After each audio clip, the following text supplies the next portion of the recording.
Hey YouTubers, it's Charlie. Thank you everyone that submitted questions for this week's Walking Dead Q&A. I think everyone's excited to see the Alexandria safe zone next week. I know there were a lot of questions after the teaser for the next episode came out and everything was empty. You have to remember this is a big community, so we're probably just going to see it in stages. They're probably not going to show the entire thing right away. So lots of stuff to talk about. Just careful for spoilers if you haven't seen the episode yet. Here we go. There's some questions. Zenzor asks, in the comics, is Alexandria good or bad? I think you're asking if it's like Terminus or Woodbury. It's really like a city where things happen. I'll say, good things, bad things. It's just a place. The place itself isn't inherently good or bad. I think the way they present it will leave us hanging a little bit. They want you to wonder whether or not it's going to turn into another Terminus. So they'll hang that over our heads. But just in general, it's really the characters that bring in the bad and the good. So it just depends on which characters they bring on the show. Next question. Oh well asks, nice name. Did anyone else see Noah looking back when Aaron asked about his leg? I thought he heard it during the escape, not when he was with his dad. Or am I wrong? Yeah, no, he was just misleading Aaron a little bit. I think he just didn't want to talk about what happened at the hospital, so he just told a lie to avoid that. I don't think he was trying to be sinister or anything like that. I think he just wanted to avoid a long conversation about a really painful memory. That being said, I do think that what happened at the hospital will come up eventually. Eventually, someone from the survivors will talk about it to someone from the Alexandria safe zone. Rick talking about Woodbury is a good example of that. I mean, that's all the way back from season 3, so they'll keep referencing stuff that happened in the past. But next question, the internet asks, why isn't there anyone in the safe zone? I haven't read the comics, so ... I think that they just want us to wonder who it is we're going to meet. They don't want to reveal those characters yet. In the promo, we see Carl walking through an empty house. They really want you to take the perspective of the survivors, so you experience the safe zone in the way that they do, and they don't trust it yet. So the writers want you to feel the same anxiety that Carl here is feeling right now. Next question, Lorenzo asks, do you think that the producers would release an all-out war storyline if they did it in the theaters? Do you think that that would work?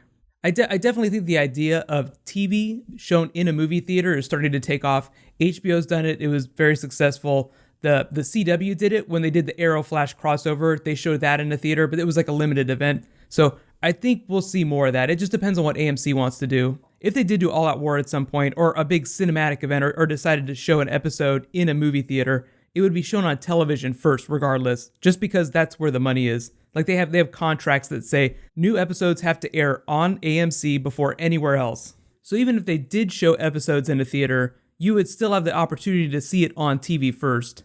Really, I think it's just a matter of time. And for those that haven't read the comics, All Out War is just a storyline from the comics. It's from a long, long way off. They're not anywhere close to it on the TV show. It's just like a really big event that would lend itself well to like a 2-hour screening in a movie theater. Next question, Chris asks, out of the group of survivors, who do you think will have the toughest time adjusting to Alexandria? I would say Daryl, just because he's such a loner. Maybe Carol too. Like they might have a hard time adjusting to normal life, or as normal as they can get to. Just looking at the promo shots for the next episode, you can see it's as close as they've ever come to a normal community. Everything looks really clean. There aren't dead bodies littered everywhere. It's supposed to be safe from walkers, and they even have a surgeon on staff that can fix Noah's leg. So I think it'll be scarier for the more antisocial members of the group, and right now that's Carol and Daryl. Although together, I think that they feel fine. So as long as they stick together, as long as the group stays a group, I think they'll be fine. Next question, the Master Assassin asks, why do you think that Rick hid the gun? Well, I think that once they drove the cars in, everyone was going to get their weapons taken. So he wanted to hide one just in case shit went down. Remember that last thing that Carol said to him, even though you were wrong, you were still right. What she was implying is that yes, they need to trust people, but that doesn't mean that it's not still smart to not trust people. Yes, let new people in, but still keep your eyes peeled for bullcrap. The gun is also a way to create some tension. Like imagine them searching them later and then finding the gun and saying, hey, I thought we said no guns in here. Something kind of like that. That would cause conflict with whoever's running the Alexandria safe zone. Next question, Aaron asks, did anyone else think that when Glenn was working on the RV and knew about the other battery, it was a nod to Dale? Yeah, I think it was a total reference to Dale and his RV. Anytime you feel there's a wink at a character from a previous season or someone who died, someone who they have really fond memories of, it's totally a reference. They totally like to do that. It's totally intentional.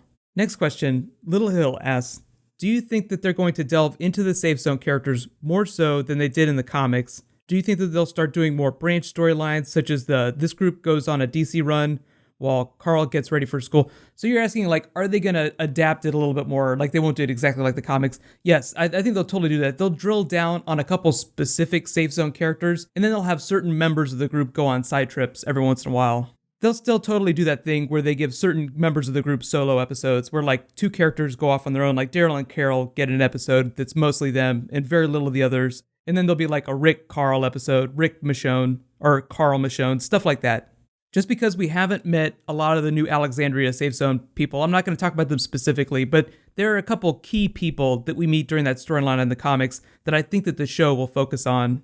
Next question, Nico asks, do you think that Rick will get a shave? That beard is ridiculous. That's funny. I know some people love the beard. Some people think it's totally weird. If you look at it like on a high-res TV, you can tell that it's definitely a fake beard. It totally does not look natural at all. Andrew Lincoln actually shaved it a long time ago. During the back half of season 4, Andrew Lincoln just grew his beard out, his natural beard. The last couple of episodes, though, you could tell he was definitely wearing a fake beard. It's like full-on Moses beard now. He's gonna part the Red Sea of walkers. He might not shave it in this next episode, but definitely in the next couple weeks. Definitely very, very soon. The beard's days are numbered. Next question, Miguel asks, how long do you think that the group is going to stay at Alexandria? Will it be like the prison where they had 30 days without an incident? Well, I do think that there'll be jumps in time, especially between seasons 5 and 6, but I think that in terms of like big locations, they'll be there for a long time. That doesn't mean that we won't see other big locations. Like there are other places in the comics that they go while they're still at Alexandria, but Alexandria will be like their home base. It's not going to be like Terminus where it blows up after 2 episodes. Thank you everyone that submitted questions. These are always a ton of fun to do. Generally pretty good with the spoilers. I know everyone's asking about Negan, but I think he is like mid-season 6. I think what everyone wants to see is them introduce him at episode 100, or at least have like a huge Negan Easter egg if they're not ready to bring the character on. Next week, we'll meet some of the new characters from the Safe Zone, including some of the new recurring characters that'll continue to appear for the rest of the season. So be sure to subscribe to get that video. I'll post it after the episode airs. And congratulations to this week's giveaway winner, Matt Hawk. You and the $20 Amazon gift card. Just message me on my channel so I get your contact info. New episode of Gotham tonight, so I'll post that video after the episode airs. And in case you guys miss Walking Dead because of the Oscars, you can click here for my episode 11 video, and you can click here to get ready for Gotham. Thank you so much for watching, so let's all high five. I'll see you guys tonight.